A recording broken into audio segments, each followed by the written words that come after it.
আসসালামু আলাইকুম, কেমন আছেন সবাই? আল্লাহর অশেষ রহমতে আমিও ভালো আছি।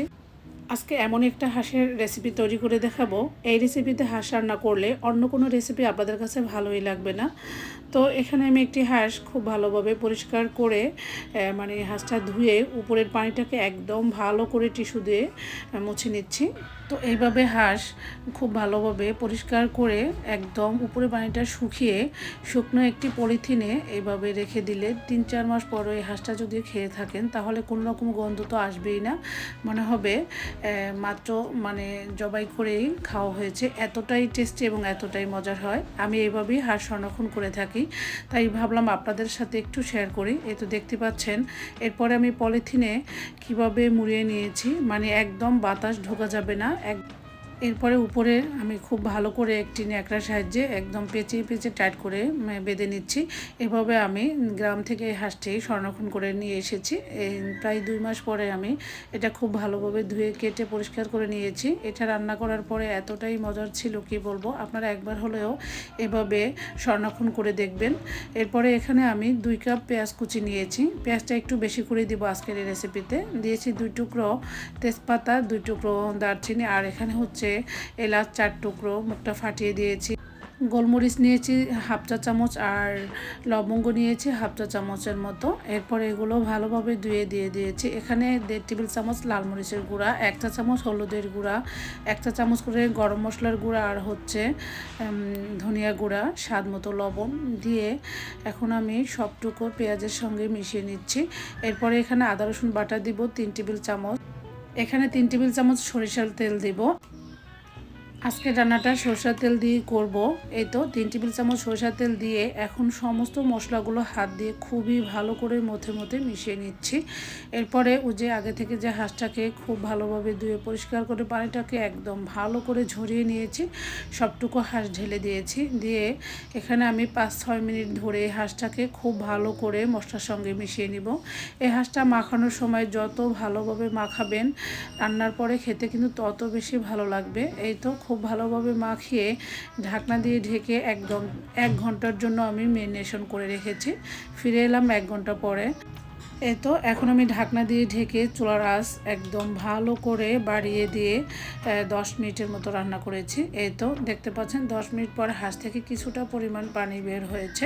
এরপর আমি খুব ভালোভাবে নেড়ে চেড়ে দিচ্ছি। এই অবস্থায় চুলার আঁচ একদম মিডিয়ামে আছে। এরপরে মাছটা খুব ভালোভাবে নেড়ে চেড়ে ঢাকনা দিয়ে ঢেকে আবারও 30 মিনিটের মতো রান্না করেছি। এর মাঝে আমি বারবার উল্টে পাল্টে নেড়ে চেড়ে দিয়েছি। এই পর্যন্ত আমি কোনো রকমই পানি ব্যবহার করিনি, একদম চুলার আঁচটা মিডিয়ামে রেখে হাঁসটা ভুনা করেছি। দেখতে পাচ্ছেন হাঁসের কালারটা কিন্তু একদম কালো কালো হয়ে গিয়েছে এবং হাঁসটাও 80% সেদ্ধ হয়েছে। এ পর্যায়ে আমি আগে থেকেই 4-5 টুকরো আলু খুব ভালো করে ভেজে দিয়ে দিচ্ছি। আলুটা পছন্দ করলে আপনারা দিয়ে দিবেন, পছন্দ না করলে নাও দিতে পারেন। এরপরে নেড়ে চেড়ে ঢাকনা দিয়ে ঢেকে আবারও 5-7 মিনিটের মতো কষাবো। এতে করে আলু কালারটা খুব সুন্দর আসবে এবং আলুর মধ্যে লবণ মশলাটা খুব ভালোভাবে ঢুকবে। এই তো এখন আমি ভালোভাবে নেড়েচেড়ে এখানে ওই পরিমাণই পানি দিব যে হাঁসটা আমার 80% সেদ্ধ হয়েছে। এখন বাকিটা সেদ্ধ হওয়ার জন্য যতটুকু পানি লাগবে, তবে পানিটা আমি ফুটন্ত গরম পানি দিয়েছি। এখানে আমি 2 কাপের মতো পানি দিয়েছি। এখন আমি আবারও নেড়েচেড়ে ঢাকনা দিয়ে ঢেকে একদম পারফেক্টলি সেদ্ধ হওয়া পর্যন্ত অপেক্ষা করব। তো রান্নার শেষে আমি যে বাগারটা দিব, এতে করে এই হাঁস রান্নাটা অনেক বেশি ফ্লেভারফুল এবং অনেক বেশি টেস্টি হবে। গন্ধ তো একদমই আসবে না। যারা গন্ধের জন্য হাঁস খেতে পারেন না, তারা আমার সেম রেসিপি ফলো করলে আপনাদের হাঁস রান্না অনেক বেশি গন্ধমুক্ত এবং মজার হবে। এখন আমি একটি ফ্রাই প্যানে 4 টেবিল চামচ সরষের তেল নিয়েছি। এখানে একটি বড় সাইজের রসুন মোটা মোটা করে কেটে নিয়েছি, আর হচ্ছে 2টা শুকনো মরিচ 1 মিনিটের মতো ভেজে বড় সাইজের 2টি পেঁয়াজ কুচি দিচ্ছি।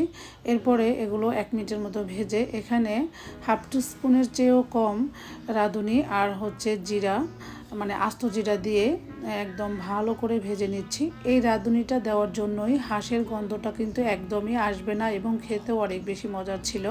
তো এই তো সব কিছু আমি আবারও 2-3 মিনিট মতো ভেজে এখন আমি বাগারটা ঢেলে দিচ্ছি। তো তো এই রেসিপিতে হাঁস রান্না করলে আমি আবারও কথা দিচ্ছি, আপনাদের হাঁস রান্না অনেক বেশি টেস্টি হবে এবং যাকে রান্না করে খাওয়াবেন সেই বারবার এই রেসিপিতেই খেতে চাইবে, এতটাই টেস্টি ছিল। তো বাগারটা ঢেলে দিয়ে আমি ভালোভাবে নেড়ে চেড়ে ঢাকনা দিয়ে ঢেকে আবারও 10 মিনিটের মতো একদম মিডিয়াম আঁচে রান্না করেছি। এরপরে 4-5টা কাঁচামরিচ আর ভাজা জিরার গুঁড়া দিয়ে ভালোভাবে নেড়ে চেড়ে ঢাকনা দিয়ে ঢেকে 5 মিনিট চুলার উপরেই রেখে দিয়েছিলাম। 5 মিনিট পর আমি লুকটা দেখাচ্ছি, দেখুন কতটা লোভনীয় লাগছে। এটা ছিল আমার সেহরি স্পেশাল রান্না। এটা রান্না করার পরে আমি তো প্রশংসা একদম পঞ্চমুখ হয়ে গিয়েছি। মাংসটা কিন্তু রান্না করার পরে একদম কালো কালো হয়ে গিয়েছিল, সেম কালো ভুনার মতো। খেতে কি যে মজার ছিল কি আর বলবো। তো আজকের রেসিপি এই পর্যন্তই। সবাই ভালো থাকবেন। আজকের মতো তাহলে এখানেই বিদায় নিচ্ছি। আল্লাহ হাফেজ।